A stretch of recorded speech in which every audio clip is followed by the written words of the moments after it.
Esselamu aleyküm aziz Türkmenistanlılar, aziz yurttaşlar, ähli halk guramaları esasan hem bugün 1 iyun 2022 ýyly çağları gorama halkara günü barada tema barada DBT Türkmen halkynyň aktivistleri hökümetiне, patriotlary, watandaşlary hökümetiне biz şu taýda çykyş etmäne we Türkmenistanyny bütün dünýädäki bolup geçen zatlary, Türkmenistanyň bolup duran zatlary, yurtdaky bolup duran wakalar barada giňişleýin ýa-da gysgaça göründüşlik etjek. Söz gezegi sizden Murat Kurbanoviç ýerişi başlasaňyz. Sağ olun Serdar. Salam, hormatly watandaşlar. Bizim bilşiňiz ýaly şu 1 ýylyna köp ýurtlarda halkara çağrılar günü hökmünde belirlenýär. Halkara çağrılar günü iň gadymy halkara bayramçylyklaryň biridir. Çağrılar dünýä iňine adaty durmuş şeklinden mahrum bolan çağrılar köp bolýar. Galyp erde her bir çağanyň bagtly çağrılıgy bolmak üçin kanun, hukuk we ähli çağrılar üçin şertler diňdir. Ýöne gynansak da bir topar çağrılar dünýä iňine olan şertleri, kanunlar, hukuklar bozulýar. Ine şonuň üçin biz enatalar çağrılarymyza adalatly durmuşy, süýgini, adam duýgularyny düşündirip, beýleki çağrılar dünýä iňine öz ýanky durmuş şertleriň mahrum bolan çağrılara kömek etmeli, olaram üstürmeli we olar süýmeli, olar kömek etmeli. Şu duýgulary biz ýanky öwretmeli çağrılara. Çağrılarymyzda biz ýanky hayır sahavat çäretine gatnaşmak işlerini çağrılar bilen bilelikde ýanky öz mümkinçilikleri pes bolan maşgalara baryp çağrılaryna kömek edip kitapçaga, oýunjak, eşik berip bizim çağrılarymyzda beýleki adamlara çağrılara öz duýgularyny östürmeli, söýgülerini östürmeli, adalatly alyp barmak ýoluny östürmeli bolýar. Sebäbi çağrılar ululuny, olar ulu adamlar bolýar, olar jemgyýetiň esasy ýanky mesele çözen adamlar bolýar.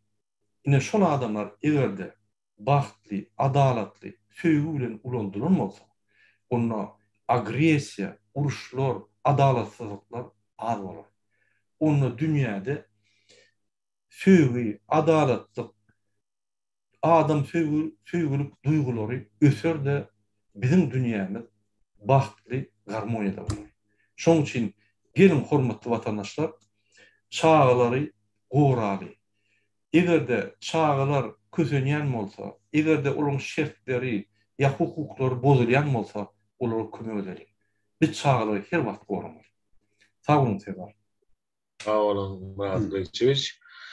Diýmekden doğrudan oşu Türkmenistandaky häzirki bolup duran günlerde enatalaryň çağrılardan aýry bolmagy, çağrılaryň ýetim halda ýetişmekleri hem gaty ziyan ýetirýär. Nurcan gelince size söz gezegi berýäs. Sesinizi açsanız. Salam vatandaşlar. Bugün ören mühim kaldırdık. Biz çağlarımız, onlar bizim geleceğimiz. Biz elbette onları söýgü içinde ulanmaly. Gynansak da häzir çağlarımız bizim gözgeyine ýagdaýda. Bu yollar açılmadık sebepli bir giden bizim vatandaşlarımız çağlarını görüp bilen oklar. Olar enesiz atasız ololýarlar. En azından 15-20 ýyl görmeýän çağlar var en atalarını. Ol çok gaty gynandyrýar bizi. Böyle baksak çağları bir işlerde de ulanýarlar. Erkek adamlaryň edecek işlerine çağları mecbur edýärler. Çağlar bir yani eklenç diýip gatı ulu arabaları, zatları bazarlarda nimi götürüyorlar. Bir de palta gidiyorlar. Yani bizim Türkmenistan'daki çağlarımızın yağdığı gatı gıynanç. Musurkalarda gezmiyorlar. Başka yurdun çağları lagerlerde dinç almak dereyine bizimkiler öyle ağır işlerde işlep yine de bir simyasını, maşgalasını eklenç beş getirecek deyip şeyle yağdaylarda yani gatı kıynanyas doğrumuz aytsa. Yani çağlamızı goralım. Söýgü berelim, söýgü içinde uloldalım. Doğru ediyorsunuz. Nurcan gelince doğru goldayaz sizi. Şimdi şu ayda mümkünçilik olsa aramızda yazıcı şahir Türkmenistan'ın eser dövründen beri sonra bir taraflı karasızlık dövründe de Türkmenistan'ın assalım kalıp önkü prezident Niyazov'un dövründen Türkmenistan'dan mecbur derecede gitmeli olup kalan akıl saparamızın şu esassızlığını soracak zalımız şu Türkmenistan'ın eser dövründeki neşriyatında yadı bir taraf karasız olunmaz vakın neşriyatta çağıları barada şu edebiyatta şu metbuatta şolar nähili şöhlenendirilýärdi. Şol wagtky döwrüň çağılarynyň seredilişine aýyldy. Häzir ýa-da has gowlaşdym bularyň dekorativ hökümet alyp barýarlar. Hani dekorasiýany gurnapdyrlar ýurt hamana gulala gulluk hemme tans oýnaýa gulýa. Yani aslında yurtda näme bolupdy bilýäslerin. Esasy bäde halkın çağıların durmuşu nähili boldy. Siz eger bar bolsa elinizde bir maglumatlar zatlar şol barada bir gurrun verseniz gysgaça akylsa bara gözleýär sizden. Sağ elbette bir yazılarda bir gılık bolýardy häsiýet. Her yazı öz şepereterlerinin daşından bir temany iýdarlaýar. Bir temany iýdarlap şonu öwrenip köplenç şol professional yazılarda şu häsiýet bolýar. Misal üçin kimdir biri aýdaly nemäň ýanky Türkmenistanda işçilerin durmuşyna nähili. Beýleki biri Kaspy deňiziniň kenaryna ýaşaýan bolsa, şu balykçylaryň gün güzerany nähili. Kaspy deňiziniň ýagdaýy nähili. Şonu ömrü boyu şol öz şepereterleriniň gapdalyndan alyp gidýär şu temany. Menne de bardy şeýle tema. Men ömrü boyu öz ýazyjylyk şeper eterlerimin gapdalyndan Türkmen çağalarynyň hem eneleriniň ýagdaýy barada iýdirderli makalalar ýazdım. Şonu hiç wagt ýadymdan çykaryp bilmedim. Näme üçin? Ýani men aýtdym, Kaspy deňiziniň kenaryna ýaşaýan bolsa ýazyjy, ol ökman Kaspy deňizi bilen gyzyklanýar, balykçylaryň durmuşy bilen gyzyklanýar. Men Türkmenistanyň palta öndürýän etraplarynyň birine, vilayatlarynyň birine dogulum hem öňürsün. Men gözüm bilen gördüm çağalykdan bizim halkymyzyň, bizim enilerimiziň çekýän jewri jepasyny, palta gogoçan içinde. Giýje günlüğü. Şol ýaş enelerem ıssyda, aýylganç ıssyda 45-50 gradus ıssyda ýaly bir mundan bir aýyň çaga dogran eneleň suw ýaly çagagyny getirip çekimde saklardylar 30-40 çagany bäbegi. Onun enelerinden palta kowurdular. Gogoçak kowurdular. Ha yekeleme, na oto, na palta ýygym. Onun ol pahir enelerem eger ýok diýseler olara gaty erbet haýwa tatýarlar. Sizin ha ýyle gogoçy çöp paýlamyzda güýz gogoçy çöp bermer. Güýz ýyle garpyz galyň paýlamyzda dümeden ondan bermer. Eger sizin kömürü nowata duran bolsaňyz gyş kömür almarsyňyz diýip haýwa tatýarlar. Adamlar şol Sovet döwründe şol atlary men öz gözüm bilen gördüm. Hiç bir ýaş gelinim öz suw ýaljak çagasyny 45-50 gradus ıssyda götürüp şol bakçada taşlap gyzgyn günüň aşagyny palta ýygyp ýa onu yekelep ýa otap soňam gyzyk giden süýdi berip şu çagasynyň ilka dizenteriýa bolmagyny, soňam köplenç ikide bir çagaň ýok bolmagyny islemedi. Ýöne saňa haýwa tatýan. Saňa başga ýol goýan. Sovet döwründe ağırlıqçılık göz boyolçuluk gaty ýokardady. Çağılan ýagdaýy Gaýratynym Türkmenistanyna, Täjikistanyna, Özbegistanyna şu 3 tane paýta ekgen respublikada çağılan beýbekliň ýagdaýy, enilen ýagdaýy gaty agyrdy, ummatsız agyrdy. Ýöne bize jurnalistlere şu hakynda dil ýarmak bolanokdy. Men etjek bolup gördüm şonu. Telewizionyada işläp berem soň. Men aýlanyp gördüm bütün Türkmenistany, diňe öz çağalymda gören zatlarym däl. Hiç zat ütlemedi. Son gaýtyp onundan beter boldy. Biz ulanyp yetişip jurnalist bolýançak, ýazgy bolýançak, türkmen oglarynyň ýagdaýy, türkmen enileriniň çağalarynyň ýagdaýy öňküden merwetleşdi. Ýöne şonu aýtdyran oklar. Emma men her halda şu faktlary toplaýadym. Hiç umydym ýitiremokdym. Ýerde işte şu zatlar hakynda aýdyp boljak barada. Ona ahyr Gorbaçow geldi. 85-nji ýylda hökümeti. Onun 86-njy ýylyň başlabam perestroyka ýetip kurmak siýasaty başlandy. Ana şondan soň men ýyllar boyu saklap, ýygnap gelen, toplap gelen faktlaryň esasyna türkmen çağalarynyň ýagdaýy barada ýazyp başladym. Emma ine bir erwet ýagdaý. Ýene de şonu türkmen gazetlerine men çykarjak boldum ilk bile. Aha ölýän türkmen çağalary, jewir çekken türkmen eneleri, yitki çekken türkmen başgalary. Emma sen Sowet Türkmenistana barýan, iň uly gazety Türkmenistan. Şunu alın ha, men şunça fakt topladym, mana teretine. Şu ogadan şunça çağ ölüpdir, şu raýondan şunça bäbe ölüpdir, şunça eni ölüpdir. Şunça sahary getirip ha, bütün oga sahary getirme, iki öýüň birinde sahary getirme bar.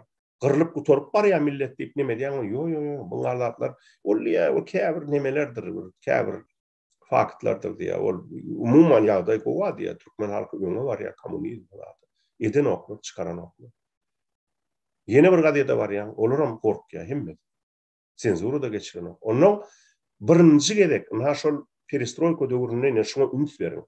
Türkmen eneleriniň hem çağalarynyň ýagdaýy hakynda men edebiýat hakynda ýazan makalamyň içinde şu barada aýdyp bildim. Ine şoň çykan wagtyna ümit berin görnýärmi?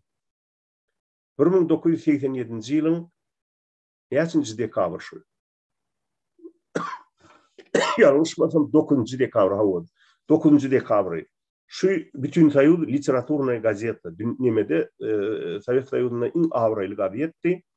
Şunu Miraj, ýani Salgym diýen makalada ilkinji gerek men rus diline şol Gorbaçow döwründe türkmen çağalarynyň hem eneleriniň ýagdaýy hakynda aýdyp bildim gysgaça. Şeýle köp çağalan gyrlýanlyk hakynda. Onuň şondan soň ýagy düşen ýaly boldy Türkmenistana. Sebäbi gaty gorkdy Niýazow dagy.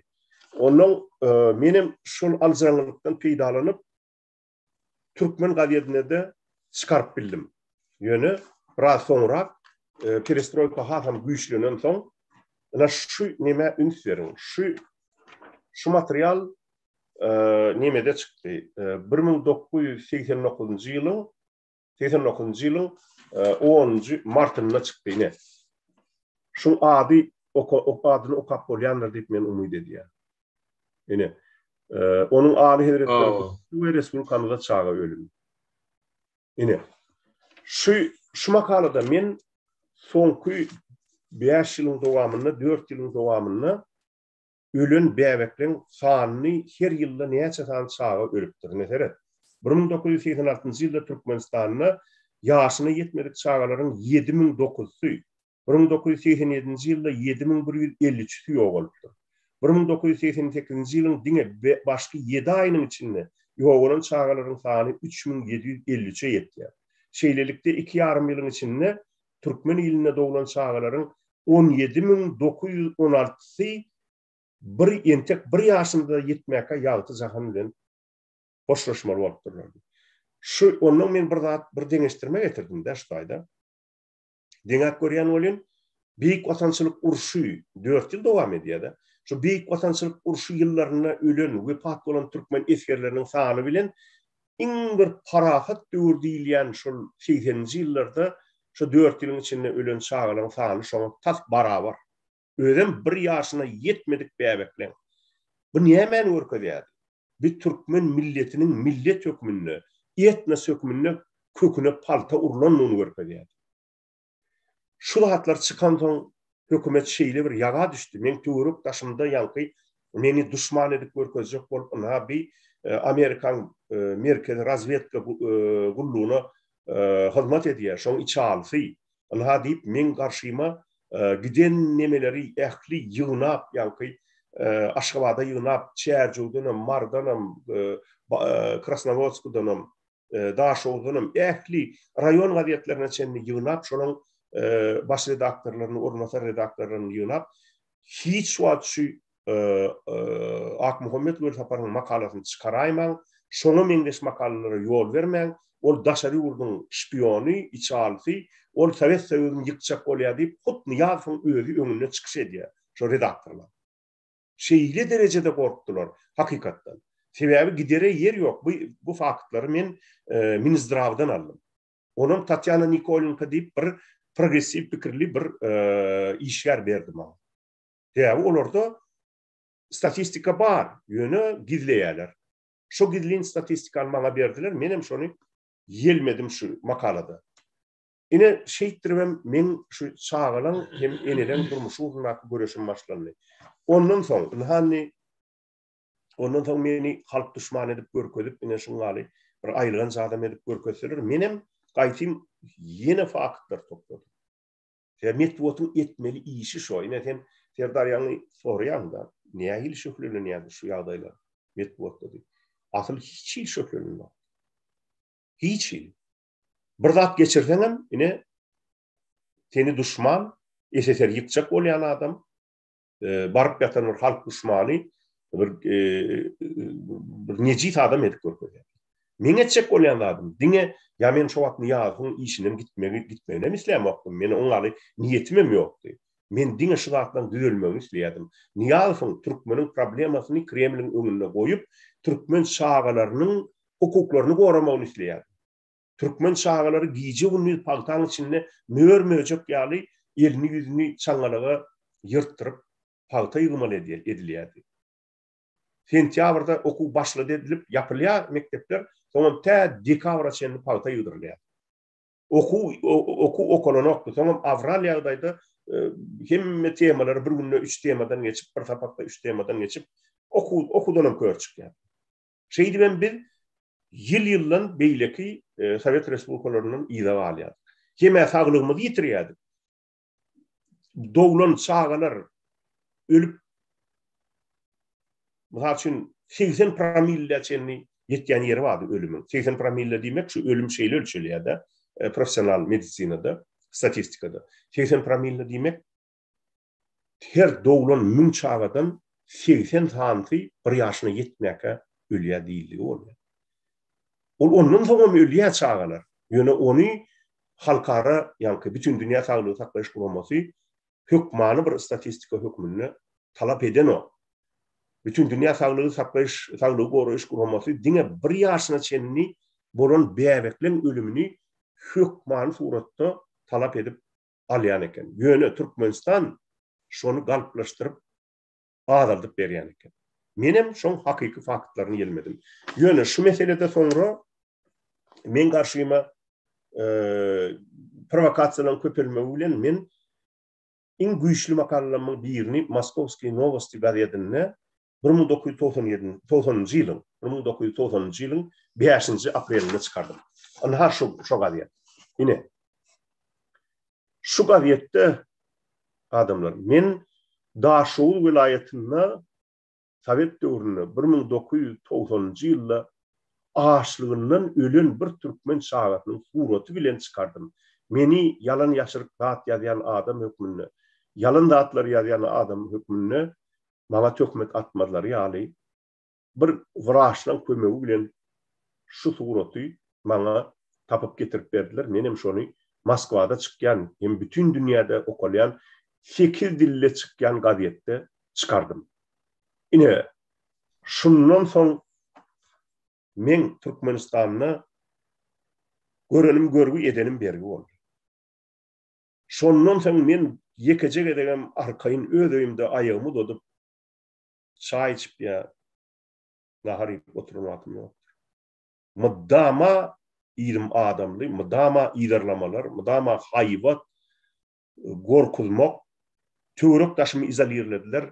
Garnaşlamam gelip bilmedim men öýüm. Şulatları ediyen kimdi? Soň özüni Türkmenbaşy diýen şeýle bady howa lakamalan bir gurrumsak adamdy. Ol halky goramaň deregine, Türkmen şagalaryny goramaň deregine gaýta şu problemany galdyrýan jurnalistin, ýazgyň sesini semetçek bolup elinden gelen atlar etdi. Ine men gysgaça metwot da nähili şöklünýärdi. Çağalan ýagdaýy aýtjaklarym. Sag bolun.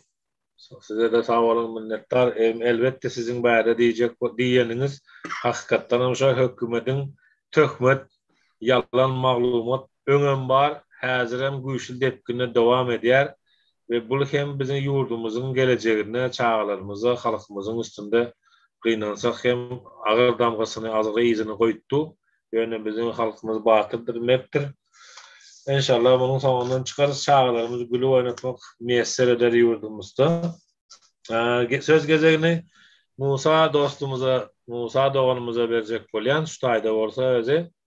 Ve Musa bilen bizim sportsmenimiz vardı geçen yıl, bel bir önkü yıl, bir iki yıllıkta. Ve haram rejimin oynatkuları elinden bir vakit aradan çıkan bir enen atan yekece çağızı. Şu arada bir gürrün etseniz Musa'ga mümkün bolsa.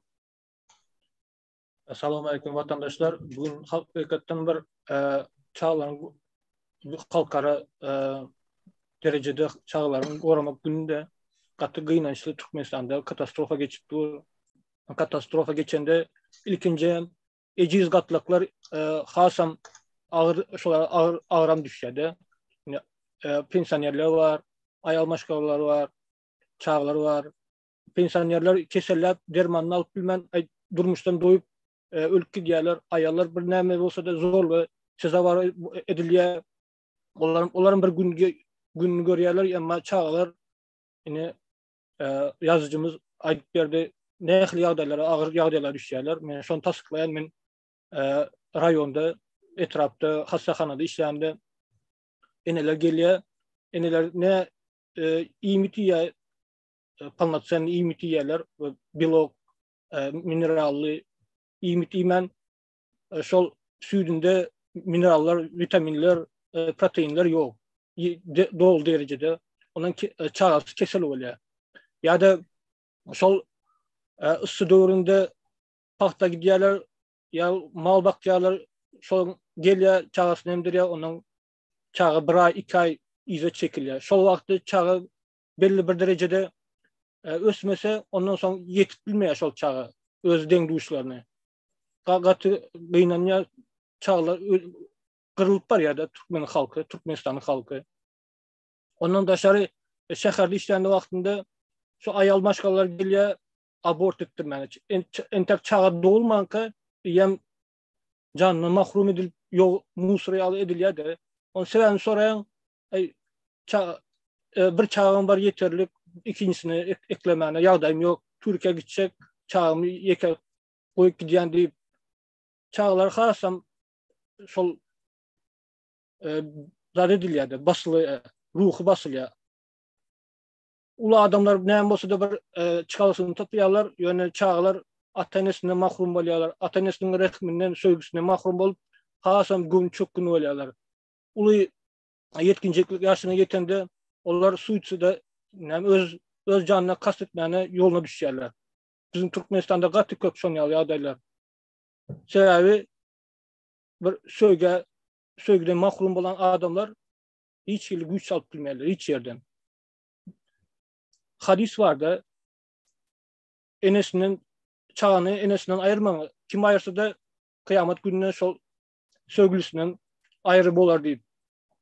Bizi Türkmenistan'ın çağlarını şol hükümet ayırıyor. Yani bizim özümüz ilki şol mental taraftan özümüzden ayırıyoruz.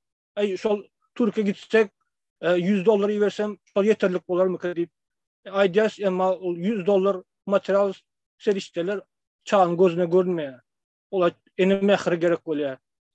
Ata terbiyesi gerek bolýar. O nähil derejede ösüp ýetdi. Ondan hökümet mal derejesine getirýär.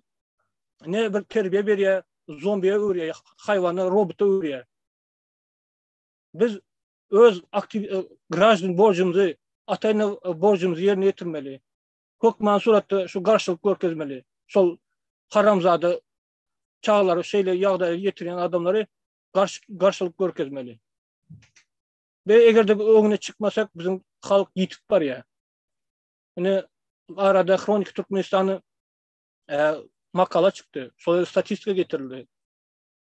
Yıl-yıldan biz Türkmenistan mektep uçurumlarının sany azalyp barýar.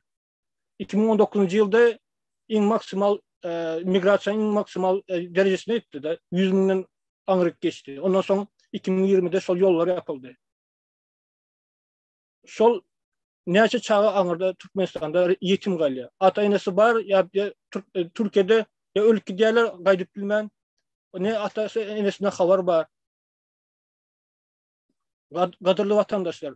Gelin hemmemiz ağzı bir olup sol zalıma karşı göreşeli. Niye? Adamlarda şu çağlar arzu bilen yaşaya, umut bilen yaşaya olan kovandarlar hem yok, fenakarlar hem Türkiye'de aylanıp yiyorlar. Yani Süleyman Tursunbayev yaş çağı özünün arzuyu çempiyon bolan dünya Türkmenin bayrağını götürün deyip arzu vardı. Ona şeyle bir neme sonra görükli edip sonra vahşılar derecede öldürdüler. Yine gelecekte yine yüzlerce çağlı pidav oluştular karşılık görkezmeyecek.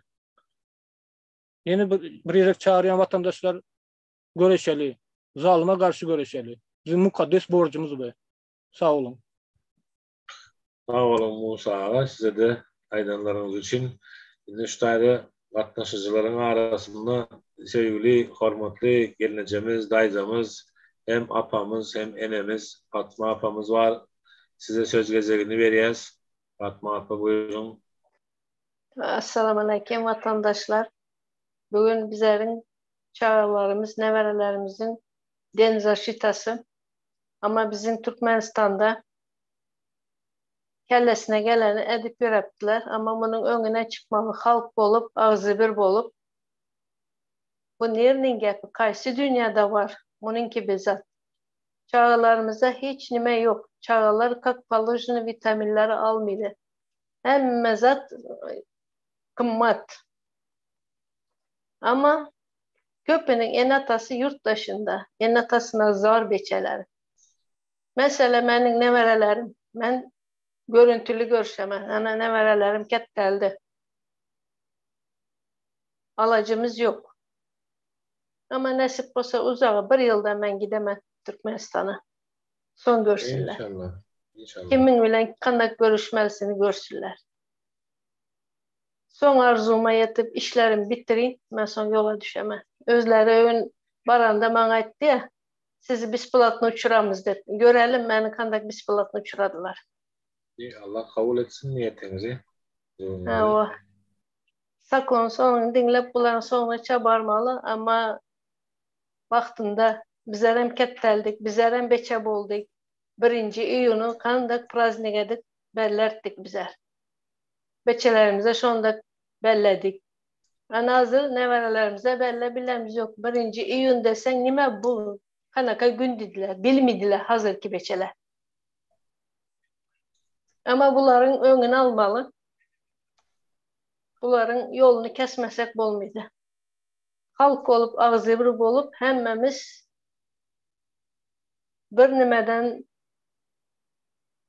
toplanıp hemmesini bunların sövmeyin de. Sövmeyin. Sövmeyin. Ben dilim kıcı oturan, sövmesem bu olmaydı. Ama sövmeyeceğim. Nasip olsa hemmemiz toplanıp dünyadaki, neredeki Türkmenler olsa hemmemiz ağzı bir olsak onları yengemiz. Söz vereniz için köp köp sağ olun. Sağ olun. İnşallah az bir olacağız Allah'ın izniyle. Başka yolumuz yok. Yeniden şu ayda doğru zatları bellek geçti. Şular ýaly patma, paýaly ýüregi ýantyran, bagry ýantyran, ne çağasyny görüp bilýär, ne ýakdygyny görüp bilýär, ne ýakynlaryna ulaşyp bilýär. Ýeke budal ähli Türkmenistanly enelerin, aýallaryň sesi hökmünde de Nurjan gelenjenden aýdýarlygym. Bu hem hakykatdan bir uly bir ýara bildirmeýär käbir adamlar daşyndan ýöne içi gan aglapdy ýüregi. Söz gezegini dostumuz var Mr. Kaşpirovski berjek ve Mr. Kaşpirovski'nin bu arada görüşlerini, düşüncelerini alsak. Buyurun Kaşpirovski, sizde. Söz vereniz için köp sağ olun. Assalamu alaykum hormatly vatandaşlar. Ählimizin bilişimizi aldy. Bugün bütün dünya çağalar goraýyş güni. Awa indi Türkmenistan hasabat bermekde dünya guramalarını ne derecede kalıplaştırıp yalan maglumat berýänligi barada temany gozap oturmalyň. Onu tahminan özüňiz bilýänsiniz. Belki indi faktlara esaslanaly. Bütün dünya statistika boýunça Türkmenistan 1 ýaşyna ýetmedik çağı ölümü boýunça ýagny 155-nji ýerde dur. İslandiýada doğulan 1000 sany çağadan bir çağı ölýän olsa, Türkmenistanda 40 çağı ölýär. Öyle. İslandiýa bilen deň hatarda bolmasyn. Ol ösen ýurt diýeli, o belki klimatyna esaslanýandyr. Indi dargan SSR-iň 15 döwletiniň içinde pikirlerin Türkmenistan näçenji ýerdeki? 15-nji ýerde durur. Iňizde. Iň bärkisi goňşy Özbekistan döwlet. Klimatam bizimkiden kän bir tap. Ilat sany bizden has kän agyz bolsa bakmagam kyndyr. Bu ýöneki teoriýa bu. Ilat sany da bizden has kän, klimatda bize bap gelip dur, emma Özbekistanda 1 ýaşyna ýetmedik çağalaryň ölüm sany 20 sany, gelýärdi Türkmenistanda 40 sany. Bolýa. Täjikistanda bizimki ýaly ne newti var, ne gazy var. Bir garyp döwletler hasaplanýar, Awganistandan sähel tapawutly diýip düşündirilýär. Hatta Täjikistanda 1000 sany doğulan çağadan 29 çağı ölýär. Türkmenistanda 40 sany. Gelinginde oýlanaly, sebebi nämeden käp zatlar? Nämeden bolup bilerke? Matematikadan 2-nji klasyň programmasyndan alsak, 2 goşmak 2 5 sany 2-ni goşsak 10 bolýar. Prosto ýönekje teoriýa. Indi yeter yetmezçilik, eciz pitanya, işsizlik, depresiya, yalňyş puluna gutaran, satyn alan, diplom satyn alan wraçlaryň ýagnyş diagnozy bilen elbetde çağı ölümü köpeler. Türkmenistanda korrupsiýa mewjup güýçlendi. Diplom pula satyn alynýar. Okayan taliplerim çäre çıkmalı, gülü koymalı, ipodroma varmalı, eğitmeli, beyitmeli.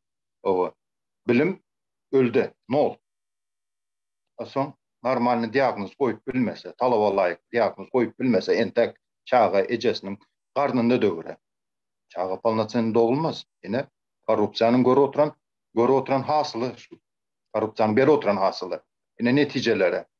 İşe girmek için korrupsiya. Şu işe girmek için pul cemlemeli, payını vermeli, işe girmeli. Şu pul cemlenýänçe göwreli ayal ya täze doğulan çağı näme içmeli? Elbette statistikada soň ýaly ornlarda eýe bolup durar. 155-nji ýerde 1000 sany çağadan 40 sany çağı ölýär Türkmenistanda. Onda da kalplaştırılan ýagdaýda. Dolu maglumat däl, onu ne derejede kalplaştırylýanyny menden gowy bilýäňiz.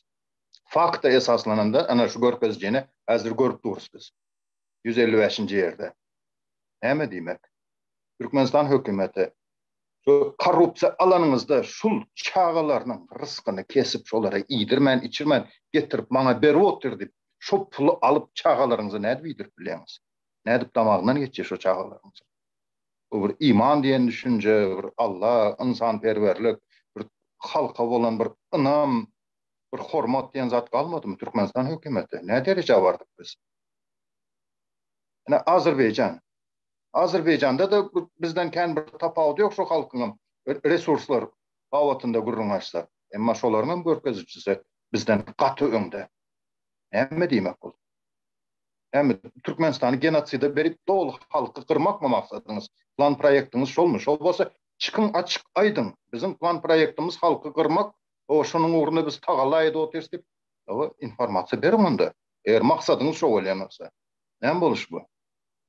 Siz halka hizmet etmek için koyuldu mu ya? Halkı tağlap, çürkep, halkın hasavına, halkın behbidine bayamak için koyuldunuz mu?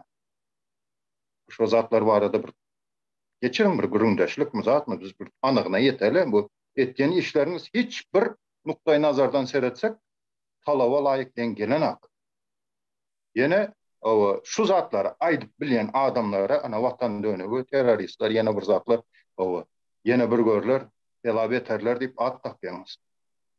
Siz öz oturan işinizden hiçbir haber alanınız yok mu? Biz ne bir şey oturuyoruz? Yurdu ne dereceye getirdik biz? Fikirlenmeyiniz mi? Şu derecede insafınızı yetirdiniz mi? Vatandaşlar, size de yüzlenen şu zatlar görüp durup hemçin biz dıma oturuyoruz. Hemçin dıma oturuyoruz. Hemçin öz hak hukukumuzu, onda da var, çağlarımızın geleceği için, çağlarımızı neyme karşı? Biz kulçulukta geçtik çağlarımızın, kulçulukta geçtin o hakkını talep edip bilmem, detski smertini isteye çağı ölümü yine güycesin, yine mevcu alsın. Şu derece bir park olduk mu Türkmen halkı?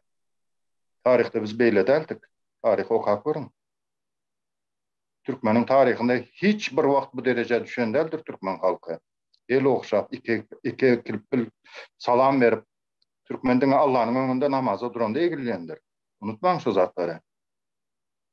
Aytsan kən zat ayda oturmalı, gürlap oturmalı, emma hormatly vatandaşlar, hükümetin ede oturan, alıp bar oturan siyasatı düýünden yalnız. Düýüne karşılık görkezmek vaktimiz geldi. Karşılık görkezmeli diýende elimizde bıçak palta alıp gidip damağını çalmalı, öldürmeli deyip aydlanak. Hak hukuk boýunça konstitusiýanyň esasında öz hak hukukumuzu biz talap etmeli. Dolu hakkımız var. Konstitusiya bizim arkamızda.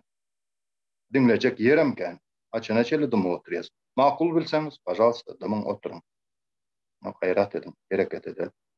Köp sağ olun, aytıp oldum ben. Sağ ol Mr. Kaşpirovski.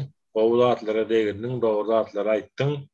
Hakikattanım vakti geldi, geçti, geçip bare ve bu zada yine bir dur diyme vakti geldi. Sebep biz her ne elimize yara alacak del, söveşecek del, mirinin pution parahatçılık yolu bilen çözecek diýensek, bular gidýär. Oňulen muňulen ýa-da başlarsynız ortaýadyň başyndaky oturan näme diýin meni olar diýmäne sözüm tapyp bilemek. Ukrainada, Belarusiýada, Gazagstanda ýanwarda den işler barady. Ol indi şu aýda gezegi berjek Türkiýedäki doganymız Zarina Ahtiýanowa üç çagasy bar bu neresäňem şu giýjäň bir mahaly hem bolsa birak söz diýmäne efire geldi. Buyurun Zarina Ahtiýanowa söz gezegi sizden. Спасибо большое, что дали слово. Здравствуйте, дорогие граждане Туркменистана. Я хотела, во-первых, обратиться здесь к родителям, чтобы они защищали своих детей. Сегодня, как вы знаете, праздник, День защиты детей. Для родителей ребенок – это просто святое. Мы обязаны защищать их, а не губить. В Туркменистане, как вы знаете, бедные дети там, у них детства нету. Вот здесь в Турции смотришь, например, в парк выходишь, видишь, как дети с родителями играют, и в мячи катаются туда-сюда. Но в Туркменистане у них это все забрали. Понимаете, все забрали. Дети там ничего не видят, нормально не кушают, не спят. По базарам, по мусоркам. Это что такое? Правительство Туркменистана, уберите свои грязные руки от детей. Они здесь ни при чем, ни при чем. Дайте свободу детям. Дайте. Матеря, отцы, пожалуйста, я вас прошу, как мать, защищайте права своих детей, не убивайте их, не давайте этим Бердымухамедовым, чтобы они так издевались над ребенком. От Бога вам дано ребенок, потому что оберегать его нужно, а не давать вот так, чтобы их мучили. Спасибо большое. Еще раз поздравляю всех детей с Днем защиты. Спасибо большое, уважаемая Зарина, что пришли в такой час и присоединились к нам в этом сообщении. И Дордоном, как вы хотите сказать, народ Туркменистана уже хватит все это терпеть. определенное количество каких-то людей, которые просто ничего не значат в своей жизни, просто узурпировали власть и творят, что хотят. Minnettar size ayarlawan. Indi söz gezegini devlet lideri Murat Kurbanoviç'e, Murat Kılıçoviç'e söz gezegi verecek ve şonun bilen hem mümkün olsa efirimizi sonlandıracak. Kolyas Murat ağa söz gezegi sizden.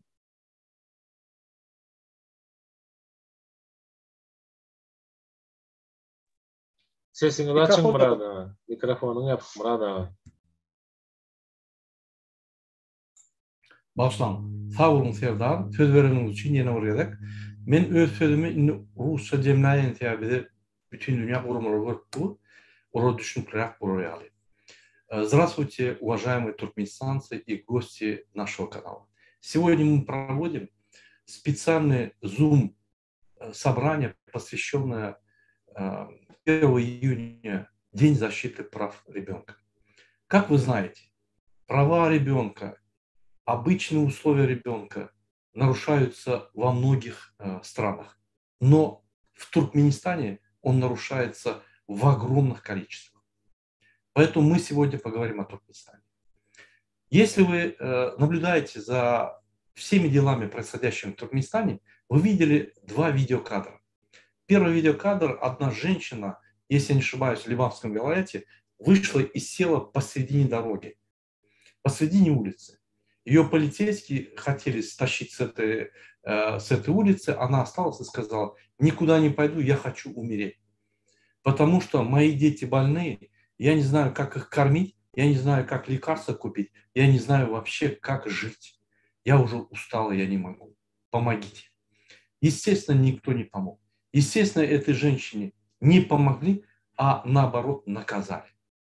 Вот так происходит примерно у большинства населения Туркменистана. Туркменистан – это картинка фасадная, задом, на заднем плане которой находится огромнейший ад. И этот ад превратили два человека. За последние 16 лет Бердымухамедов, так называемый Гурбангулы Аркадак, превратил Туркменистан в ад. До него в ад превращал Туркменистан Ниязов, объявивший себя великим Туркменбаши. После этого, после великого Туркменбаши, у нас появился великий Аркадах. Герой великий Аркадах туркменского народа. Национальный лидер. К сожалению, этот национальный лидер только своего семейства. Он позволил своей семье все делать. Он поставил свою семью выше Конституции. Если мы будем говорить о правах детей или защите прав детей, этого понятия нет в Туркменистане. Абсолютно. Наши дети, бедные в Туркменистане, без своих родителей растут. Их дедушки, бабушки воспитывают, которые тоже нуждаются в обслуживании, нуждаются в прислуге кого-то, они нуждаются в помощи.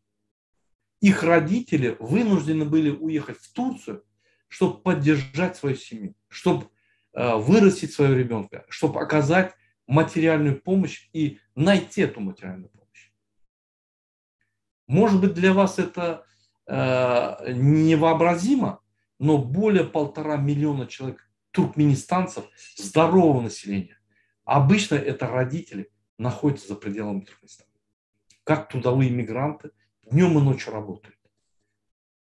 И этот диктатор, так называемый национальный лидер, закрыл дороги последние 2 года и не пускает этих родителей домой возвратиться в Туркменистан.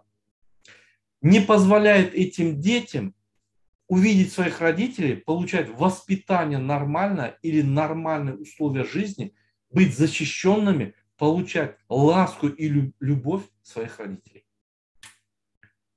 Вы будете смеяться. Сегодня младший из этих двух, как народ их называет, харамдагов, Сердар Бердымухамедов, полетел в Мекку для того, чтобы очиститься, помолиться перед Аллахом и показать, что он свободолюбивый, религиозный и уважает обычаи мусульман. Хотя на самом деле он не то что закрыл дороги, он наших матерей и женщин вообще оставил без прав. Они даже не имеют права на улицу выходить. Второй из них, так называемый Харамдар или Аркада, старший председатель парламента, на все закрыл глаза, уехал в Казань, и в Казани ходит, рассказывает о своем, значит, просвещает себя, восхваляет себя и рассказывает: мы все решим, в Туркменистане нет проблем, мы вам поможем. Россия оказывает помощь, является стратегическим партнером России. К чему я это все говорю? К тому, что элементарных, обычных прав наших детей в Туркменистане нет. Я не говорю о тех сиротах, я не говорю о тех семьях малоимущих или многодетных. Я говорю практически о всех детях. У них нет счастливого детства. У них нет возможности получать нормальную медицинскую помощь. У них нет возможности провести свое счастливое детство, идти в какие-то кружки, получать образование в школе и так далее. Нету. Школы, медицинские учреждения, все погреблены в коррупцию. Знаний нельзя получить, воспитание нельзя получить, нельзя медицинское образование, медицинскую помощь получить, нельзя социальную помощь получить. Наши матери и женщины получают пособие от 10 до 20 долларов на ребенка. Это смешно. С этими деньгами в Туркменистане, с курсом доллара, одного маната в размере 20 манатов невозможно жить. Они обязаны находиться в очень тяжелом положении. Если говорить, много вещей можно рассказать о Туркменистане, о прав детей в Туркменистане, о большой смертности в Туркменистане. Сегодня показатель смертности в Туркменистане на 1000 человек 40 человек. Это фальсифицированные данные. Они больше 100. Дети, родившиеся до 1 года, умирают очень много. Мы с 91 года, население Туркменистана в 91 году было 3 950 000 человек. Сегодня, через 31 год, население Туркменистана приблизительно 3 750 000 человек. То есть, если соседний Узбекистан на 65% вырос демографическое население, то есть демографический рывок сделали, население выросло, то есть вместо 20 миллионов 35 миллионов стало, то у нас это наоборот уменьшилось. Это еще раз доказывает о том, что смертность младенцев очень высокая. И она еще даже статистически не подтвержденная. Нету этих данных. Если они даже есть, они прячутся. Я хочу привлечь внимание всех международных организаций, руководителей цивилизованного и свободного мира, руководителей свободных стран. Привлечь внимание еще раз к Туркменистану. В Туркменистане нарушаются все виды прав человека. Права детей, права матери, права ребенка, права всех граждан Туркменистана поголовно. И нарушают эти права 2 наркомана. Один из них председатель парламента Туркменистана Гурбангулы Бердымухамедов, а второй из них, это его сын Сердар Бердымухамедов, которого президент назначил, то есть которого Бердымухамедов старший назначил президентом и премьер-министром. Забрав все ветви власти, эти 2 с ума сошедших человека превращают Туркменистан в ад. Вот это я хотел до вас донести. Спасибо за внимание. Спасибо большое, Мурат Клычевич, за то, что вы это выяснили. И тут к нам присоединился наш друг, активист, товарищ, соотечественник из Америки, Шейледиин, Соединенных Штатов. Байрам, слово за вами. Спасибо огромное. Салам алейкум, vatandaşlar. Bugün indi Çağlar günü. Ben şey diyecektim. Gelin olanlar, Türkmenler, kimde yürek kalan bolsa gelin çağlar üçün görüş edeli.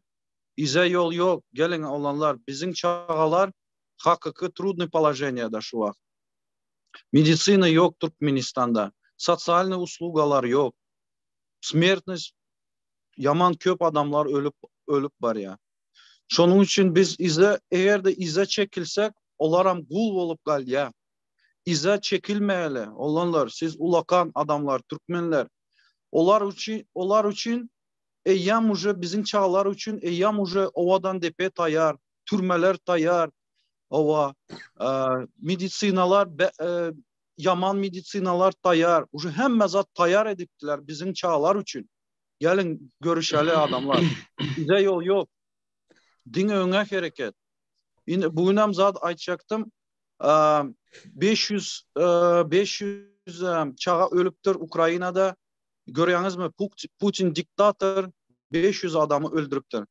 Bunların dostları kim Putin'in? Berdimuhamedovlar, Tacik'in prezidenti, Belarus'un prezidenti, hem diktatörler rejimi. Onlar hasap eden o Türkmenlere, rayatları hasap eden o.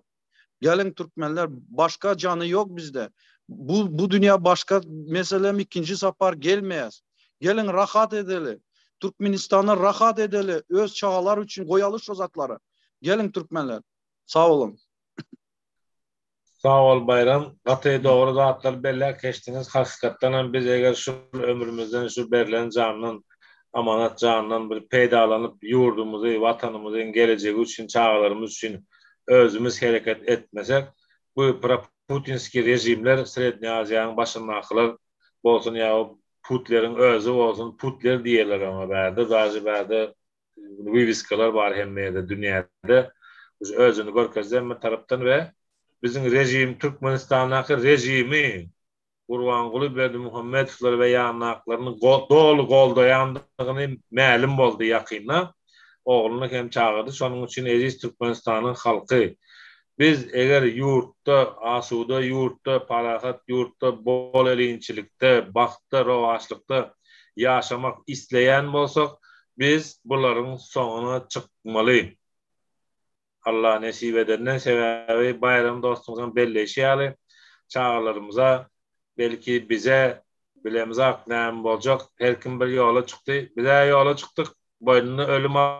Ölümünü boyuna almadık. Kapır diyen bir söz var Türkmenlerde. Bize şeydik gezmiyoruz. Ölümümüzü, ajalımızı gözlep kaçan neyde çıkar kalip. Yürüyüş yurda vararız. Şotayda görüşürüz da nesip edenden. Spasiba Bayram size de. Şotayda Akbayıl Sapar ağa söz gezegi sonraya mümkün olsa bererin. Köp sağ ol. Indi men ýangy başdaky çykyşymda Medwotda Türkmen çağalarynyň ýagdaýynyň, sosial ýagdaýynyň nähili şöhürlendirilýänini aýtdym. Ýani Türkmenistanda Türkmen çağalarynyň ýagdaýy barada ýazmak gaty kynny. Hatda şol perestroyka döwründe de, Gorbaçowyň üýtgedip gurmak döwründe de Türkmen hökümeti şoňa ýol beren okdy. Ýöne her näme-de bolsa bir kisany redaktoryň batyrlygy bilen ýanky men size görkezden makalalarym çykdy.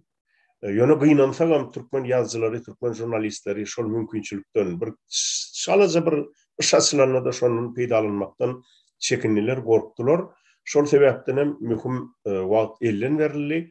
Netijede Niýazow Medwedowy soň doly garaşdy Medwedowy ýok etdi. Garaşdy Medwed ýok edilende de halkyň öz sesini ýetirmek mümkinçiligi ýapyldy, şoň öňalyndy. Elbetde birinji nowatda da şol ýagdaýda çağalar hem eneler pida bolýarlar. Sebäbi jemgyýetde, islenlik jemgyýetde iň ejir gorow taýdan iň ejir gatlar çağalar hem eneler bolýar. Çağalar hem eneler hem çağalar. Şol ejir gatlagy goramak üçin Türkmenistanda Medwedowyň işlemegi gerek. Öz yerine durmagy, öz funksiýasyny, öz borçlaryny yerine ýetirmegi gerek. Emma garaşdyrlyk ýyllaryna gynansaňam Türkmenistanda Medwed düýbünden ýok edildi. Söz azatlygynyň, Medwed azatlygynyň nam nişan galmady.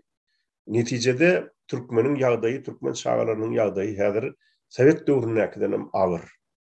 Indi häzir ýaňy Musa getirdi de mysal, Kaşpirovski getirdi hasgo mysallary, faktlary. Türkmenistan 155-nji ýerde diýedi. 40 çağa ölýär bir ýaşyna çenni her dowrun müň çağadan. Men pikirimçe şol diňe bir icebergiň şol şurbaşmy kadýanly. Türkmenistan'da Sovet döwründe Moskvadan goloy aradan kontrol edip turkalarım ähli zady girleýärdiler. Bulaşdyrýardylar, statistikany girilip näme dogry maglumat berýärdiler. Bütün dünya saglyk goraýyş guramasyna. Inni dagyn Hasan hemme statistiki aparat ministerlik öz ellerine geçen soň Türkmenistan'daki höküm sürýän bir kanun, korrupsiýon rejim sağalan ýagdaý hakynda, enilen ýagdaý hakynda dogry maglumat bererdik garaşmak. Şu da juda körlükdür. Yine bir aýtjakdym. Eger de halk ähli beýleki instinktlerini ýitiräýände özüniň dowamat instinktini, yani dowam etmek, ýaşamak instinktini ýitirmeliler. Köpelmek instinktini, şu köpelmek instinktini üstü bilenem halkın ebedi ýaşaýşy üçün edilýär. Häzir Türkmenistan'da türkmenler şol instinktem ýitirdiler. Şaýda agdalan zatlar şonu suwud edýär. Egerde komşu Özbekistanyny halk millet eýem 32 milyona baran bolsa, garaşdyrlyk döwründe bir adamyň 10-15 milyon köpelen bolsa, türkmenlerim köpelmeň derejine adalan bolsa, türkmenleň şol özleriniň ýaşamak instinktini ýitirenligini görkezýär. Adamlar beýle ýagdaýda milletiň dirigi almak üçin diňe iki sanjak ýol. Üçüncü ýol ýok. Birinji ýol öz ýurdunda öz ykbalyny el almak, döwletini ölseňem, öçseňem ne edip almaly bolsa da almaly. İkinji ýol näme? Şoma gaýratyň çatmasa, alyp bilmeseň bosup çykmaly daşyna. Kim ne edip çyksa da emedeklep çyksa da häzir Türkmenistandan çykmaly. Çykyp Azerbaýjana geçmeli, Özbekistana geçmeli, Gazagystana geçmeli. Türkmenistan'a asla şu Berdimuhammedowlerden, Jadanyň Hramovdan başga adam almaly. Şeýdip halas bolmaly. Ine şu iki ýol bar. Başga ýol ýok adam. Şoň haýsyn saýlasyňyz gelse saýlan. Ýöne şular ýaly 21-nji asyrda türkmen milletine diňe gorkuň astyna düşüp, diňe gorku sebäpli ölüp ýitip ýok bolup gitmek yaraşmaly. Bizim ata-babalarymyz has aýlans döwürlerden bizi aman saklap geçirip şu döwürlere ýetiripdirler. Indi diňe gorka özüňi aldyryp, ygtyýaryny, gaýratyny, düşünjäňi gorka gurban edip millet hökmüne ýitip gitmek gaty aýlanslar. Şoň üçin men ilkinji nowatda türkmenlere öz hukugyny, öz şagalarynyň hukugyny goramaga çağıryan, metbuata da öz borcunu yerine getirmeye çağıryan. Ölseňizem, jurnalistler, yazıcılar halkın tarapyndadyr. Halkın ýagdaýyny ýazyn, gazetlere ýazyn, o taýda çykmasa bize ýazyn. Ine Erkin Türkmenistan TV radiosi sizin iýberen materiallaryňyzy çykarar. Diňe, dünýä paş edip, şeýdip öz halkyna kömek edip bolar. Sözümiň ahirinde çağalary goramagyň halkara güni bolan 1-nji iyunna sizin kemsidilen hukuklaryňyzy gorayan bu bayramçylygy, bu senäni men bu sene bilen sizin hemmäňizi gutlaýan. Geljekde inşallah egerde biz hereket etsek hemmämiz onu şu wagt 2,5 ýyldan bäri, 3 ýyldan bäri, belki 10 ýyldan bäri görüp bilmän ýören, görüşüp duşup bilmän ýören eneler, atalar, çağalar belki şu ýylyň dowamyny duşup bilerler. Ýöne arzu bilen iş bitmeli, biz diňe hereket etmeli. Näde hereket etmeli? Biz sizi dinlejek, ýazyň bize. Biz şu zatlary ýene de halka getireli. Halkyň çekýän jebriniň doktory, şoň lukmany ýene halkyň özüdür. Halk öz arasında pikir alışmaly. Şoň üçin söz azatlygy gerek. Şoň üçin metbuat azatlygy gerek. Siz pikir etmeň, söz azatlygy, metbuat azatlygy bir beş oynam yazıcıya, jurnaliste gerektir. Halka gerek. Şu zatlar halkın dirgi almak için gerek. Müňlerçe, 100 müňlerçe çağalan adam şekilde yaşamak için dirgi almak için gerek. Ana, şol men aýtjaklarym. Metbuatyň roly bu meselede ören ol. Sağ olun, Akbay Sapara beren nesihatlaryňyz üçin.